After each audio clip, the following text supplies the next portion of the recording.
Good morning, psychology students.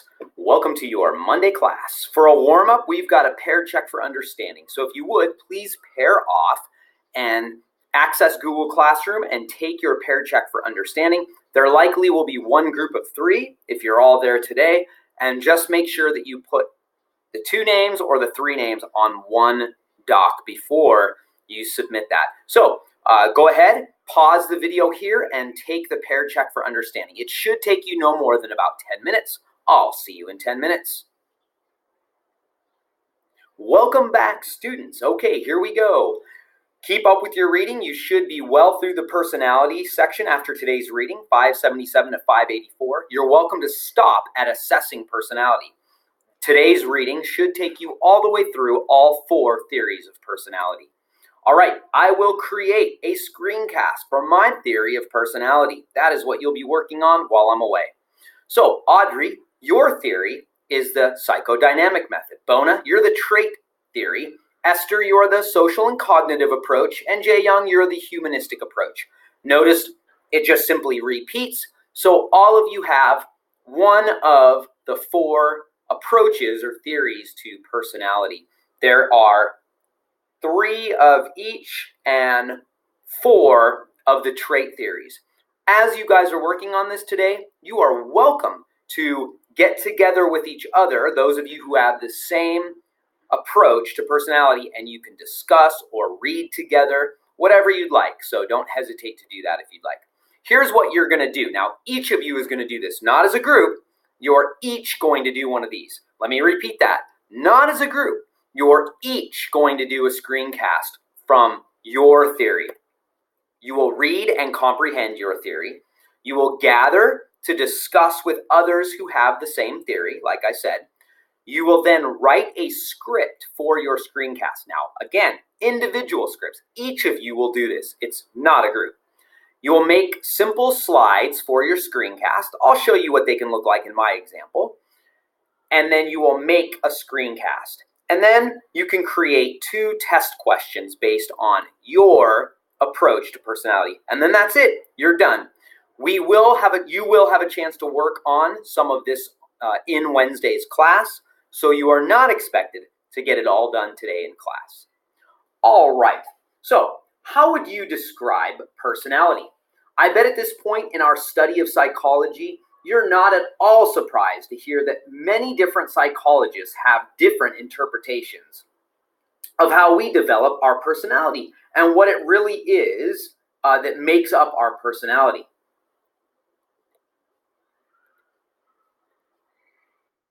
Hey, is it me or is there a lot of old white guys in the history of psychology? Anyways, our textbook says that personality is the pattern of psychological and behavioral characteristics by which each person can be compared and contrasted with others. Hey, that's kind of cool if you think about it. We need each other, like as in all humanity, to help define our personality. After all, if there's no one to compare ourselves to, we can't say whether we're more introverted or extroverted, gentle or aggressive than someone else. There are 4 major approaches to the study of psychology. This doesn't mean that everything about human personality can be covered by these 4 approaches. It just means that after years and years of psychologists studying personality, these are the big areas that most psychologists fall into when studying the phenomena of human personality. So, the psychodynamic approach basically looks at the hidden unconscious and the drive to satisfy instincts. So they believe that the unconscious and its struggles are at the root of how we develop our personality. Hopefully, as soon as you saw psychodynamic, you thought of, come on, fill in the blank. That's right, Sigmund Freud.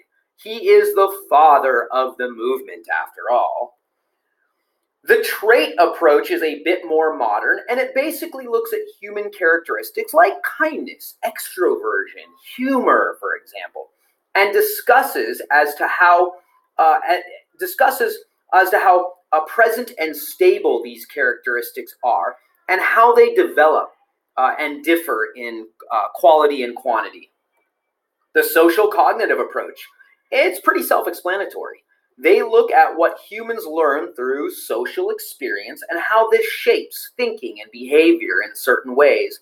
And these thoughts and behaviors are just simply then what we call, well, personality. The humanistic approach is the most modern approach, and it focuses on the unique aspects of human growth towards their potentials. A very close cousin of this theory is what's known as positive psychology. Positive psychology focuses on not human deficits and problems. Instead, it focuses on what essentially makes humans truly happy and flourish. So, what personality traits may move us towards greatest flourishing as a human race? All right, now, all these approaches are worth looking into, and all have what seem to be some very valid ways to define and measure personality. However, likely the most controversial of the four approaches is the psychodynamic approach, which claims personality is the result of the interplay between unconscious forces.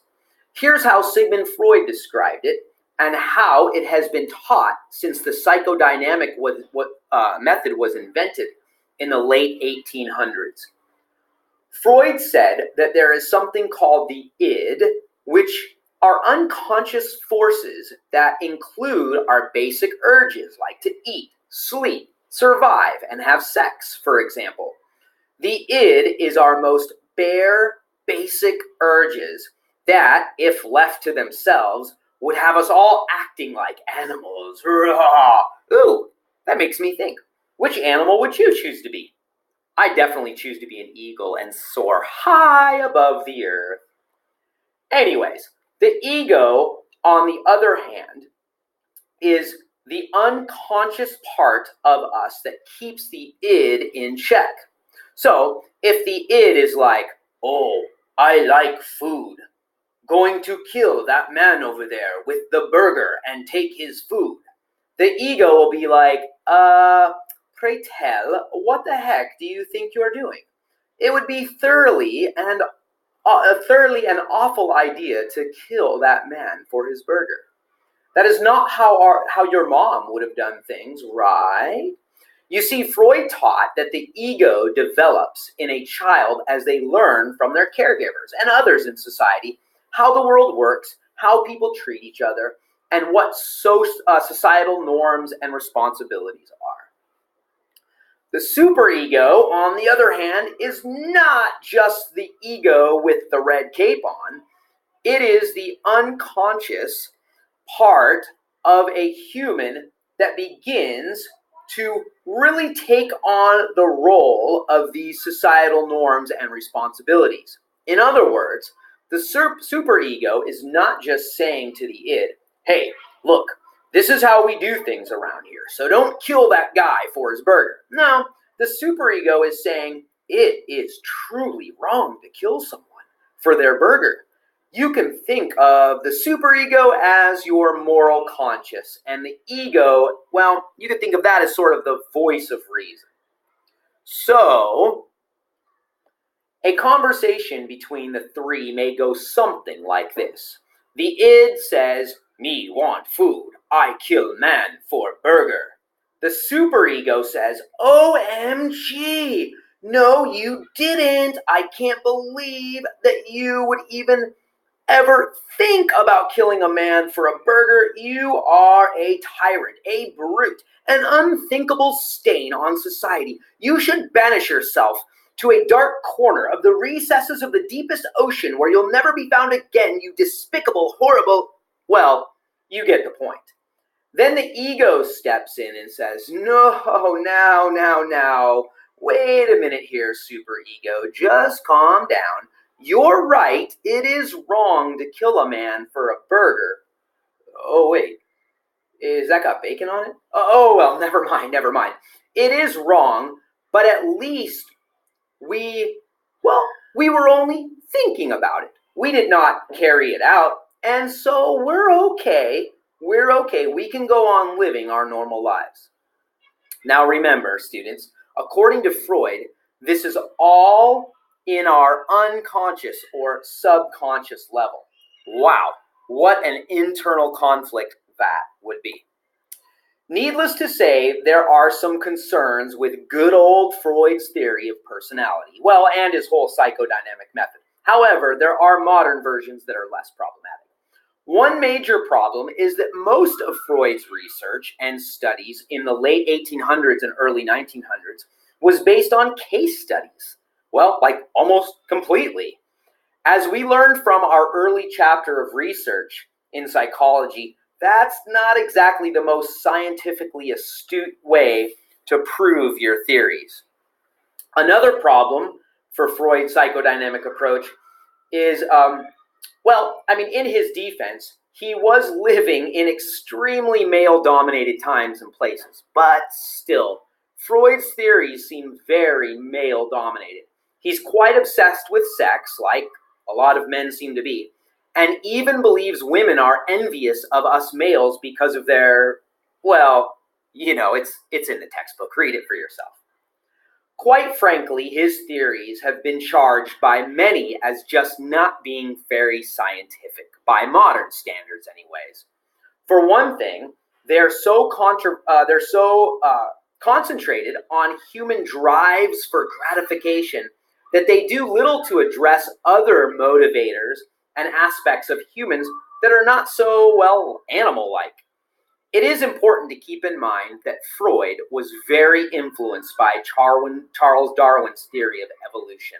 And so seeing humanity as evolved animals, well, of course, that's going to color your perspective a bit. Let's see if you can get this question. You're sitting down with a psychiatrist who is saying to you, I think your id may be getting the best of your superego, and that is why you give in to these urges to rage out on your friend.